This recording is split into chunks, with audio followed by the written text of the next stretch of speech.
Welcome back. This is Daybreak, and thank you for staying with us. The hashtag on X is Citizen Daybreak. The SMS code is 22422 at Citizen TV Kenya and at Ayub Abdikadir. Nora Bosibori is policy analyst. Joshua Okayo is the president of the Kenya School of Law, and Janice Mushemi is program officer at the International Justice Mission.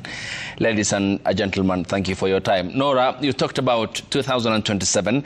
There is a focus by the political class in Nyanza region also focusing on 2027.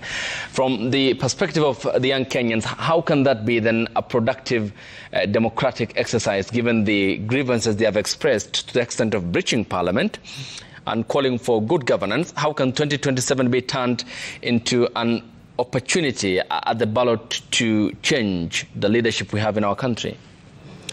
2027 will be a change maker. Lots of people have realized that ultimately we have the sovereign power. And sovereign power starts at the ballot.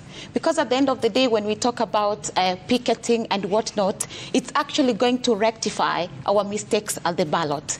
So therefore, young people have realized that the most important decision is at the ballot. And therefore, we are urging everyone to come on board and take IDs, register as voters, so that in 2027, we can be able to safeguard our country, safeguard our rights by voting in people who have the best interest at heart. You've seen that politicians have gone back to self-preservation mode when they realized that Kenyans are now vigilant to be able to point them out. And we saw what's happening when there is a sheer collaboration of ODM members and the KK regime coming together to collaborate, especially, picking ODM members as cabinet secretaries and whatnot.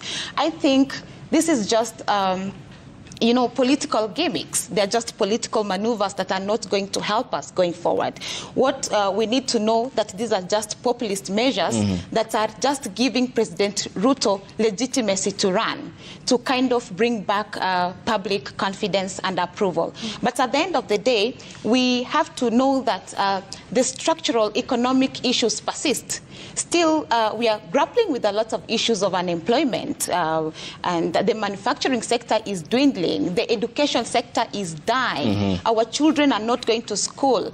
Doctors are not being paid. Teachers are striking. The CBC has not gotten the best results that we had, kind of envisioned. So at the end of the day, we have to know that even the people who came to witness the collaboration of ODM and the KK regime in Migori yesterday was just some sort of excitement and euphoria that will die out. Because at the end of the day, the realities on the ground are different. People do not have food. Okay. The economic position of this country is that we have a fiscal crisis. And going forward, we might not even have money for budgets to run, because 75% of our budgets goes to, paying debt and whatnot. So therefore, as young people, we have to know that these are just political gimmicks and kicks of a dying horse, and that we should persist. We should persist to ask for accountability and governance, but also ensure that we are vigilant enough to point out flaws in our institutions, to point out corruption activities, and especially I want to laud our brother, Morara Kebasi. Yeah. He has opened a lot of people's eyes. Previously, when you were talking about corruption, people were indifferent. People did not care so much because people thought that the Mali ya Umma is for, corrupt practices. It's for eating. But then now people have started to understand that these are our resources that are being misappropriated. These are resources that are being embezzled instead of being put in social structures to help with education, health, and other amenities. So therefore, going forward, I think young people and the country at large should point out negative issues that are seen in the society so that we can move as a nation with collective aspirations to ensure that we can bring back our country to normalcy. Yeah, and Joshua, what's the risk of the detente between the leadership of the country? We witnessed this with Odinga Kenyatta, and it's now Odinga Ruto. what's the risk when they come together and feed from the same trough? You know, when first we have to accept that these people have a certain degree of following, and that there are people who believe in Raila as he is, and it doesn't matter what happens. There are people who believe in President William Ruto, and it doesn't matter what really happens. Now, what happens is that when these people come together, then the citizens forget that we have a problem. And they celebrate, you know, unity much more than they should look at the problems that they face back at home. And so they forget that they don't have food. They forget basic commodities that every human being should get inherently. Now, that is the risk. We are risking focus. We are risking, you know, loss of focus. We are risking our lives. We are risking our liberty. We are risking every other thing. Because now, if President went to the Nyanza region and said that he does not know of any case of enforced disappearance, and people were celebrating and actually lauding him and saying that's true, you know, that's true. If they were not together, people would not have accepted that. So we have a people who do not have independent thinking. We have a people who listen much more to what the politicians say. And so if these politicians come together, it means that no one is going to be checking the actions, the performance, the governance, the governance indices of these politicians. Now, what happens is that at the end of the day, if they move together to 2027, we are going to be in a big crisis. And that is why it's important that people like Morara Kebaso, people like, and all the young people who've come out to open the eyes of the people. It's important that we all come out and let every other citizen realize what is happening in the country. So politicians coming together is a risk. Because number one, we don't have opposition. I have seen quite a number of them saying opposition is not a constitutionally provided office. That's correct. But we need to have a check to that government in place.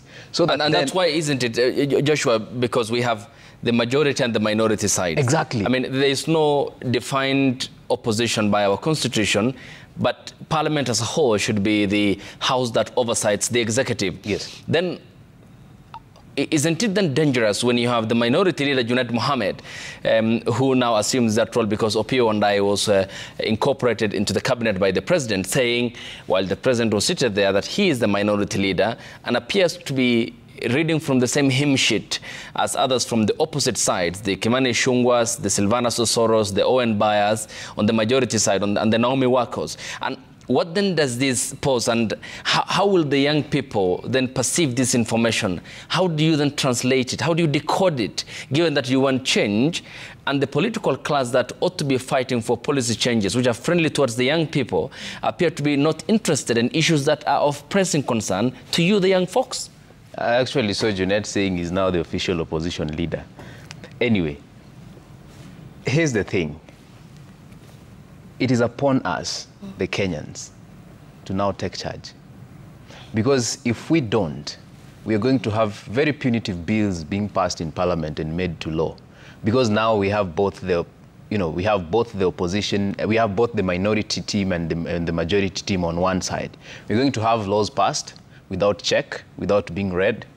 We're going to have, actually, we will get to a point where there'll be no public participation to consider the views and aspirations of the people of Kenya. Yeah. We will have people passing, because they have the numbers in Parliament, then they'll be passing laws.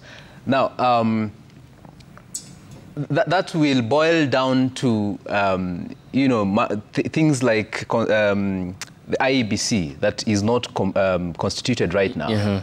They might probably delay the constitution of IEBC just because they have the numbers and people are not complaining, quote unquote. Why? Because the opposition and the government are on the same side. So it's upon us to take charge. It's upon the young people to campaign. And it's upon the young people to indulge in political conversations. I think it's the right time. And start mobilizing people towards 2027. Okay. Yeah. Janice, then, yes, please. Let me just comment on that. I see it as an opportunity for two groups. One is the youth, and two is also for civil society, non-state actors. The youth, we are told during the recent census that we form a huge population of our current nation.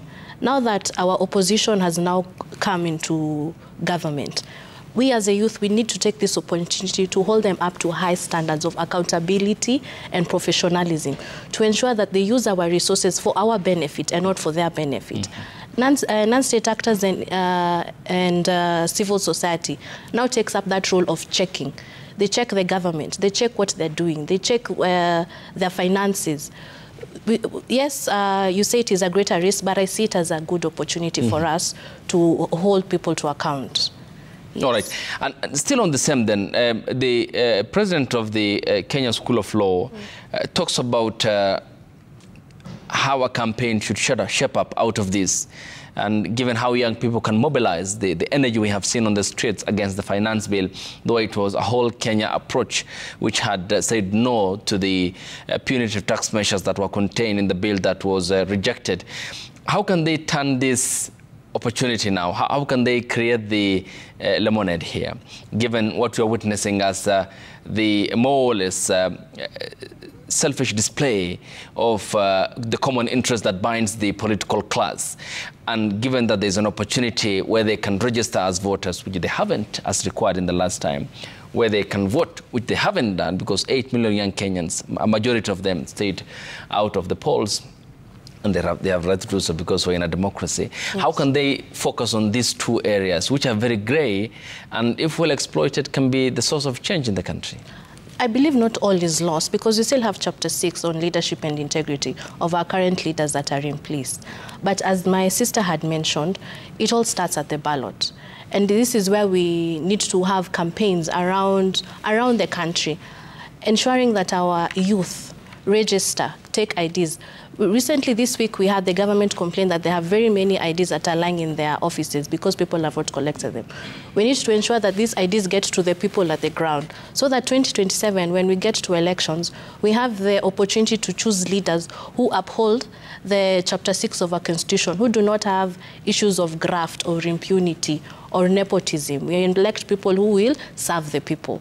Yes, I like the piece you did on the former Samburu governor. Yeah. This is a huge decision that will affect and also cause deterrence to our leaders. That if you do something of impunity, then there's a watchdog called EACC that will watch you and will hold you to account. Yes. Nora, generally then when you look at what has happened, and I'm sure all of you are alive to the fact that when the shoe is in the other foot, there appears to be the inconsistency in terms of what applies where and how.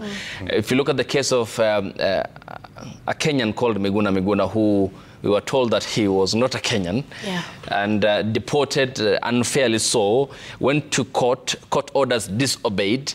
He was held incommunicado without legal representation, and then forcibly deported out of the country. And then the very same persons who had supported his deportation supported his bringing back to Kenya. This is the aspect about the Bill of Rights, constitutionalism, good governance on the rule of law, which the political class appears not to care about, except in the case of when it serves them. And it's no different from the Kenyatta administration. It isn't any better under the Ruto administration when you look at the details of what Katiba prescribes and what they are doing at the moment. How then do you view this as the course correction point of getting people of integrity, Chapter 6, as you have mentioned, people who believe in the constitutionalism that the Constitution dictates us that we go that direction when that opportunity presents itself, and inevitably so, in 2027? Ayub, you realize that we all exist in this environment.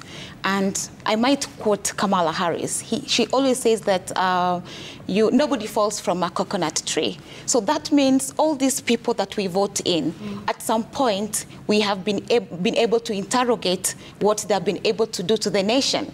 I mean, people like the President of the Republic of Kenya right now, he's been in government over time. We should be able to interrogate how he spent his monies on CDF, how he has acted all through when he was a deputy president in the Kenyatta regime, and of course be able to see the issues that cropped up during when he was deputy president, so that by the time we vote him in as the president, then we have interrogated his character and known that he's of impeccable standards to be able to lead us, you know. So ultimately, I think Kenyans also have to do their research.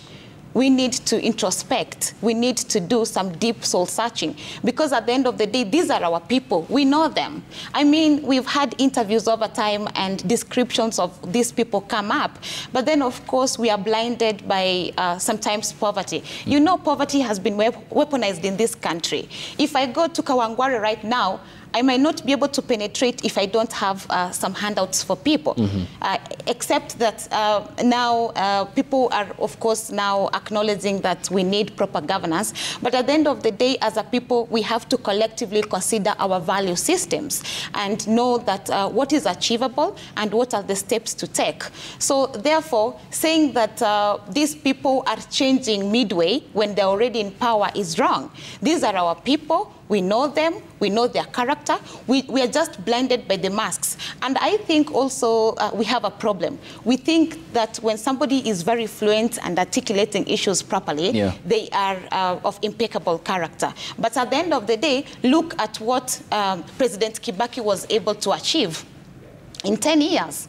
Was he very good in communication skills? He was not, but he was a performer. So at the end of the day, let's also look at previous performances of people. Let's interrogate what they have done in various capacities in life. And it does not have to be political positions. Like, for example, I've been in academia.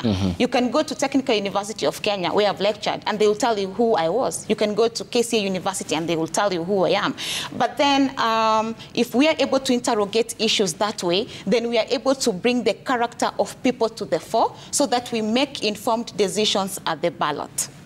And Joshua, the year began with a clear assault and an affront against the judiciary by the political class led by the president, the majority leader, and the others who followed suit, and some of them seasoned lawyers, others in the Law Society of Kenya, serve as members of the Law Society of Kenya. They have membership numbers and it's in the public domain. It clearly tells you a lot about the conduct of the political class towards independent institutions. Is it that are historic in nature? And do you think the independence of these institutions is what's causing the irritation within the political class as to how they can dispense with some certain issues, especially in the justice system?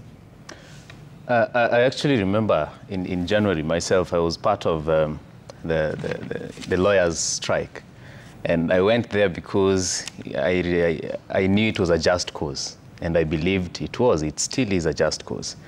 We've had public officials making statements, especially against one of the three arms of government, the judiciary.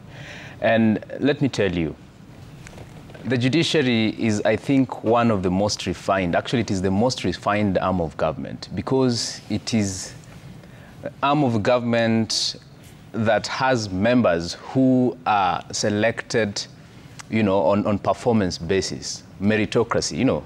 So because judges have to go to law school, they have to go to Kenya School of Law, they have to be admitted advocates, and they have to practice for some years. Politicians don't necessarily have to go through all that to get elected. So that means their interpretation of the Constitution is something they've learned over years. And someone would not fault them if they actually follow the law to make decisions. But we've had cases where the political class fault judges, especially when they make decisions that are not in favor of them. And this is very sad, because a judge is supposed to be independent. Look at the Constitution provides that in Article 159, that in exercising judicial authority, judicial officers should be independent, and they should be guided by the rule of law. So if a politician or a politician wants a decision to be made in line with political affiliations, then that is not the country we are looking for. We are looking for a country where judges, and in cases where we do not have a law governing particular, like she said, on matters enforced disappearances, although we have the provision on habeas corpus by the Constitution, Article 25 and 51, where it requires that if someone is held incommunicado, then the court can actually compel the officers, Inspector General of Police, the Inspector General of Police to produce them, to produce the body. Now, if in such cases, then it is always encouraged that judges exercise their discretion in what we call judicial activism, but right now we call it judicial leadership.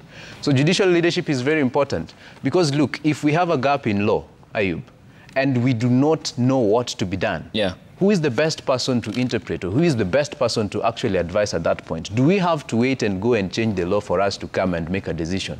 Then Kenyans will start complaining that this case has taken 10 years because we were waiting for a law to be passed for us to come back and say, now we have a law, let us do 1, 2, 3 things. It is important that we rely on the judges, the judges' experience, the judges' intelligence, because they have been in this field for long and they can practice that judicial leadership to be able to not make laws but give guidance where the law does not, or where the law fails, or where there is a gap that we cannot connect as Kenyans. Okay, and Janice, from your analysis at the International Justice Mission, how many so far, even before the cases of the disappearances that were recorded at the height of the demonstrations against the finance bill, even the previous instances were not better, is it? Because it seems like a continuity in the conduct of forcibly disappearing young Kenyans. That is true. There's a Missing Voices Coalition that collects all this data of people who've been forcefully disappeared. And over the years, we've collected 109 cases, just 4 years now, living out the anti-tax protests that happened in June, July. So this is a recurring problem that the country has been facing, and that's why we call upon something needs to be done about enforcing this law. I know my colleague has talked about habeas corpus. Yes, several cases have gone through habeas corpus, and we've gotten orders mandating OCSs to provide this body, this person, dead or alive. For example, there's a case in Kehancha for Dan Baru, where we got very good orders by the judge in Migori. Unfortunately, where do we take these orders? Because now the judge said we should hold the OCS and other officers accountable. They should be charged with murder. But the threshold of murder is too high to charge this person, yet we do not know where this person is. So we have orders, yes, we are not able to enforce them, and that's why we call upon a law that will be able to take care of all these ingredients of enforced disappearance for victims to get justice in this country. And in many circumstances, still on your journeys, and in the case of Jimmy Wanjigi, that was at the heart during the Kenyatta administration. For example, with regards to his gun ownership, the court had ordered that the guns be returned to Jimmy Wanjigi, but George Kinoti, then DCI director, said no over my dead body, until there was the contempt of court, which the director, Inspector General Hilary Mutyambai, directed to produce him, or he presents himself for that punishment.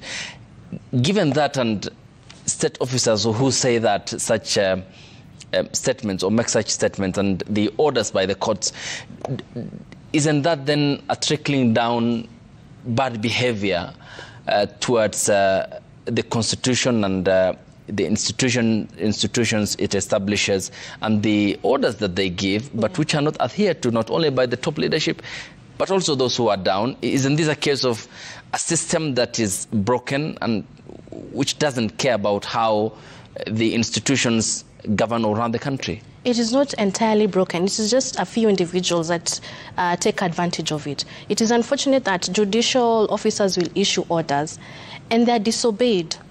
And nothing happens. Nothing happens to the people who disobey it. Yes, we go through contempt of court proceedings, but there is so much delay that has affected our judicial system that cases take up to 7 to 8 years before you get proper outcomes of these cases. You've mentioned that. My colleague has mentioned the independence of the judiciary. Yeah.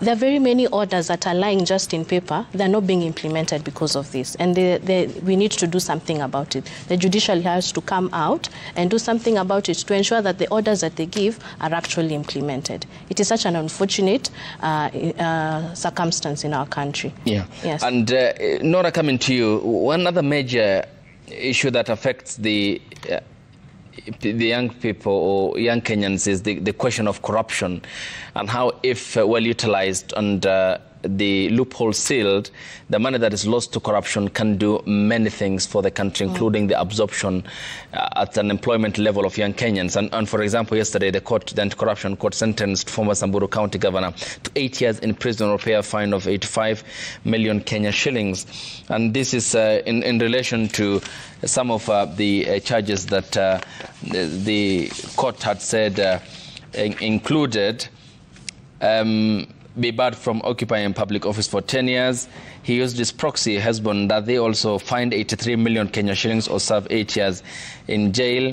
This is of his company, which he was found guilty of using as a proxy, Oryx service station, to supply fuel for Samburu County government during his tenure as the governor. Is it a small representation of what is otherwise deep-rooted corruption across our counties that should be addressed? And do you think that this going forward can address substantively so our dark past in the prosecution of corruption? I think this is just a very small, it has very small significance in terms of what we lose every other day. You remember during President Kenyatta's regime, he said that we lose billions in a day to corruption and corruption-related... 2 billion a day, which is 720 billion a year. Yeah. Mathematically. Yeah. So you can imagine that this conviction was of about 83 million Kenyan shillings. And also looking at the case in particular, you realize that actually he awarded, there was conflict of interest, not necessarily loss of funds, because he awarded himself and approved payment to his company Oryx. So basically, what he's grappling with, of course, is conflict of interest and abuse of office. But of course, sometimes I think that, like the matter we were talking about, the weaponization of institutions, how independent is EACC and the DPP? Because at the end of the day, we have deeply entrenched corruption and misappropriation of funds over time. And we have set up so many commissions which have unearthed serious embezzlement of public funds. What have been done to those commissioners and reports? There's nothing that has been done so far. So sometimes we tend to believe that when somebody has been convicted, there could be underhand dealings around it. There could be external interference, maybe meddling by the executive and whatnot. So therefore, what I'm trying to say is that if EACC is given proper mandate, and of course, the power to prosecute. Yes. Because they do not prosecute, they only send the files to the office of the DPP. Okay. So if they lack such powers to prosecute, then it means that there is a huge process by the time they are done with the investigations, and there could be hurdles in terms of bureaucracy, political meddling, and whatnot. So eventually, if we are able to seal these loopholes, then we will be able to help our youth. Because at the end of the day, the monies that are wasted can be put into manufacturing sectors. You remember when President Ruto came into power, he had suggested that he was going to open up counties to make sure that there's industrial centers in every county. So you can imagine what that money can do in setting up manufacturing sectors in every county, innovation hubs in every county. And of course, we reckon that we are a global village and that the youth can leverage the power of technology to be able to earn money through content creation, online writing, and so many other things that come with the benefits of the advancement and innovations of technology. Thank you. So overall, we need a paradigm shift, because all these things that are being done is just a lip service and a slap on the wrist, because we have not seen serious convictions related to corruption malpractices.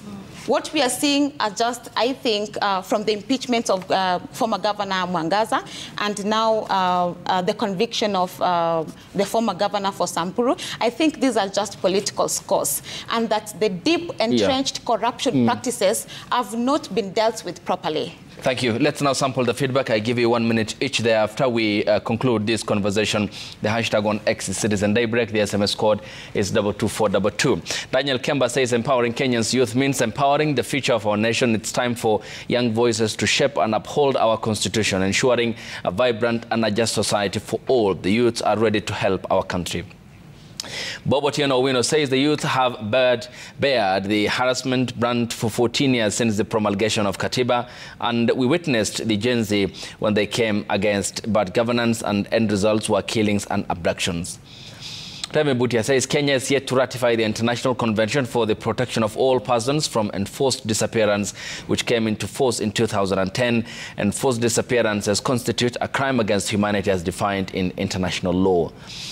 Sir Nixon Ndugire says, as we mark 14 years since we promulgated our constitution, I sadly mark 14 years of mutilation of the same constitution for selfish gains. We have witnessed government processes being thrown out by our courts for being unconstitutional. Eric says, political unity can never and will never uplift the country from where we are today. Instead, things will be bad like never before. We need to mobilize youth for real change in this country.